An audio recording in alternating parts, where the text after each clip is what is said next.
قبر کی پہلی رات۔ قبر کی پہلی رات کا منظر کیسا ہوگا؟ یہ ایک ایسا سوال ہے جس کی تلاش میں ہر دوسرا شخص نظر آتا ہے۔ آج ہم اس سوال کا جواب آپ کے لیے اسلامی نقطہ نظر سے لے کر حاضر ہوئے ہیں۔ اس کے علاوہ آپ کو یہ بھی بتائیں گے کہ آخرکار قبر انسان کو کیسے پکارتی ہے، کیا یہ پکار انسان کو سنائی دیتی ہے یا نہیں۔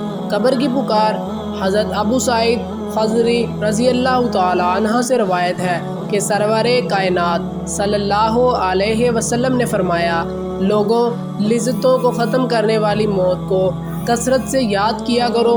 قبر ہر دن اپنے مردوں سے خطاب کرتے ہوئے اعلان کرتی ہے، میں غربت اور تنہائی کا گھر ہوں، مٹی اور کیڑوں کا گھر ہوں۔ جب مومن کو دفن کیا جاتا ہے تو قبر اسے مرحبا کہتے ہوئے خوشخبری سناتی ہے کہ میری پشت پر چلنے والوں میں تو بڑا محبوب تھا، آج میں تیری ہو گئی اور تو میری طرف آ گیا، تو اب میرے احسان کو دیکھ لے گا۔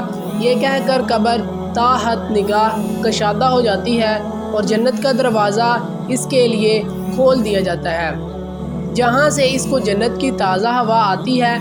ابو ہریرہ رضی اللہ تعالی عنہ کا بیان ہے کہ رسول اللہ صلی اللہ علیہ وسلم ایک جنازے میں شریک ہوئے، پھر فرمایا، میں بھی آپ صلی اللہ علیہ وسلم کے ہمراہ تھا۔ آپ صلی اللہ علیہ وسلم ایک قبر کے پاس بیٹھ گئے اور فرمایا، یہ قبر ہر دن بآواز بلند کہتی ہے، اے آدم کی اولاد، تو کیوں مجھے بھول گیا؟ کیا تجھے یہ معلوم نہیں کہ میں تنہائی کا گھر، غربت کا گھر، وحشت کا گھر، کیڑوں مکوڑوں کا گھر ہوں؟ میں بہت تنگ گھر ہوں، مگر اللہ جس کے لیے کشادگی کا حکم فرمائے گا اس کے لیے کشادہ ہو جاؤں گی۔ اس کے بعد آپ صلی اللہ علیہ وسلم نے فرمایا، اے قبر، تو یا تو جنت کا چمن ہے یا پھر آگ کا ایک تنور۔ حضرت ابو حجاج رضی اللہ تعالی عنہ سے روایت ہے کہ رحمت عالم صلی اللہ علیہ وسلم نے فرمایا، مردہ جب قبر میں رکھا جاتا ہے تو قبر اس کو کہتی ہے، اے ابن آدم، تو ہلاک ہوا، تجھے کس چیز نے مجھ سے دھوکے میں رکھا؟ کیا تجھے معلوم نہ تھا کہ میں فتنہ، تاریکی اور کیڑوں مکوڑوں کا گھر ہوں؟ تجھے کس چیز نے مجھ سے بہکا کر نڈر کر دیا اور تو میری پشت پر خوب اکڑ کر چلتا تھا؟ اگر وہ مردہ نیک ہوتا ہے تو اس کی طرف سے قبر کو جواب دینے والے جواب دیتے ہیں، اے قبر، تو دیکھ تو صحیح اس کے اعمال کیسے ہیں، یہ اچھائی اختیار کرتا تھا اور برائی سے باز رہتا تھا۔ یہ سن کر قبر کہتی ہے، بے شک یہ نیک تھا، اب میں اس کے لیے سرسبز ہو جاتی ہوں۔ مردے کا جسم اس وقت منور ہو جاتا ہے اور اس کی روح اللہ تعالیٰ کی طرف بھیج دی جاتی ہے۔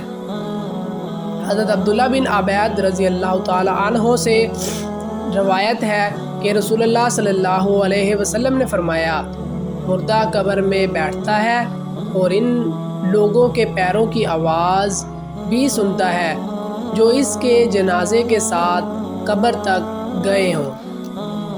مردے سے اس کی قبر کہتی ہے، اے ابن آدم، تیری ہلاکت ہو، تو نے میری تنگی، بدبو اور کیڑے مکوڑوں کا خوف نہیں کیا، اس لیے تو نے ان چیزوں سے بچنے کے لیے تیاری نہ کی۔ بدعمال مردے سے قبر کہتی ہے، تجھے میری تاریکی، میری وحشت، میری تنہائی اور تنگی اور میرا غم یاد نہیں رہا۔ اس کے بعد قبر اس کو جکڑ دیتی ہے، جس کے بعد اس کی پسلیوں کی ہڈیاں ایک دوسرے میں پیوست ہو جاتی ہے، جبکہ نیک بندے کے لیے قبر کشادہ کر دی جاتی ہے اور اس کے دائیں ایک کھڑکی کھول دی جاتی ہے جہاں سے اس کو جنت کی ہوا آتی ہے۔ اللہ پاک ہم سب کو قبر کے عذاب سے بچائے اور ہم کو نیک اعمال کرنے کی توفیق عطا فرمائے، آمین یا رب العالمین۔